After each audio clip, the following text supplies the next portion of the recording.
भर दिन बीते रे भैया, अब सुख आयो रे, रंग जीवन में नया लायो रे, सुख भर दिन बीते रे भैया, बीते रे भैया।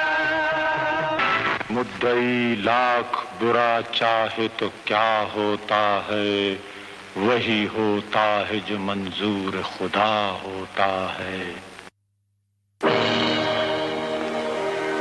या लाला का पैसा कोई हराम का था, हैं? लाला, सुखी नहीं रहोगे। छोटे छोटे बच्चों की हाय न ले लाला। मेरे हाथ नहीं है, मेरे हाथ नहीं है। हाथ नहीं, पर शर्म नहीं आती तुझे, हैं? बच्चे भूखों मरते हैं और तू औरत की खा जा रहा है दोनों दिन बैठे बैठे पसेरी पर। लाला! मदर इंडिया 1957 में बनी भारतीय फिल्म है, जिसे महबूब खान द्वारा लिखा गया और निर्देशित किया गया।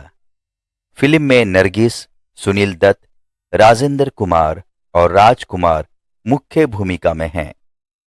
फिल्म महबूब खान द्वारा निर्मित औरत 1940 का रीमेक है। ये गरीबी से पीड़ित गांव में रहने वाली औरत राधा की कहानी है, जो कई मुश्किलों का सामना करते हुए अपने बच्चों का पालन पोषण करने और बुरे जागीरदार से बचने की मेहनत करती है। उसकी मेहनत और लगन के बावजूद वो एक देवी स्वरूप उदाहरण पेश करती है।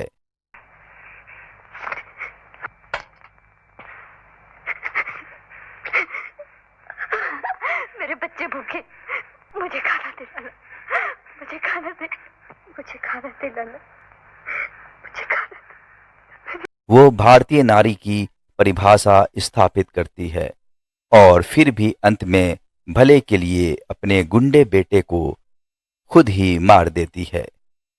वो आजादी के बाद के भारत को सबके सामने रखती है। अपनी सबसे बड़ी बॉक्स ऑफिस हिट भारतीय फिल्मों में गिनी जाती है और अब तक की भारत की सबसे बढ़िया फिल्म गिनी जाती है। ये फिल्म भारत की ओर से पहली बार एकेडमी पुरस्कारों के लिए भेजी गई थी।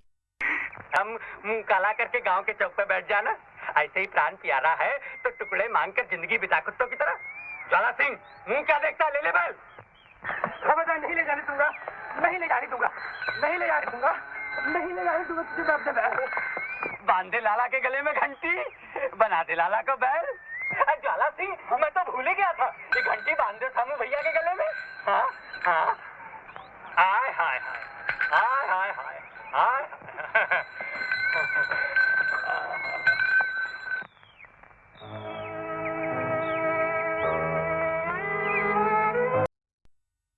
फिल्म की शुरुआत वर्तमान काल में गांव के लिए एक पानी की नहर के पूरा होने से होती है।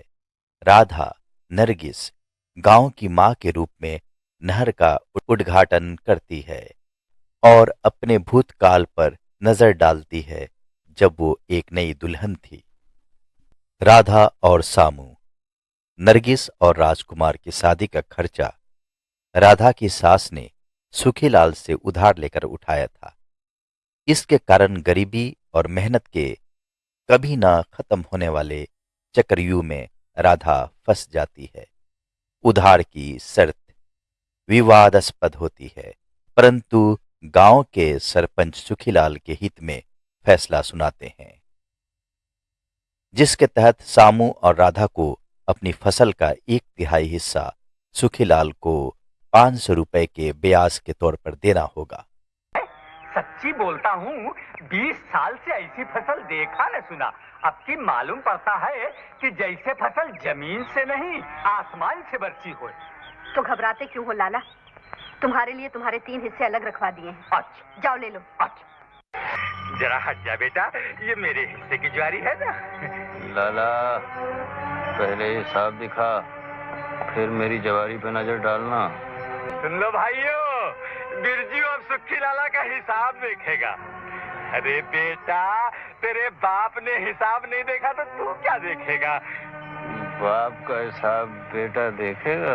देख ले भैया, देख ले, हिसाब दिखाओ। हट जा, हट जा।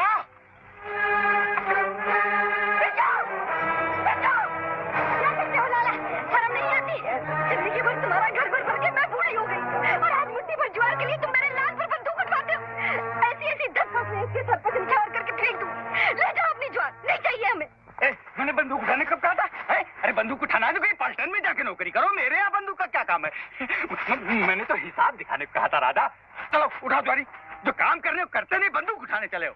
अरे अपनी गरीबी को मिटाने के लिए सामू अपनी जमीन की और जोताई करने की कोशिश करता है, परंतु एक पत्थर तले उसके दोनों हाथ कुचले जाते हैं। शाबाश, शाबाश राधा, शाबाश।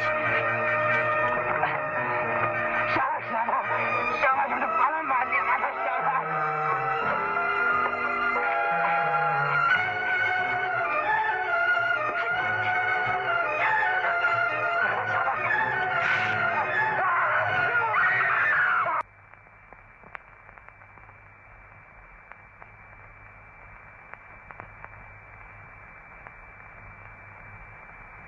अपनी मजबूरी से शर्मिंदा, औरों द्वारा बेइज्जती के कारण ये फैसला करता है कि वो अपने परिवार के किसी काम का नहीं और उन्हें छोड़कर हमेशा के लिए चला जाता है।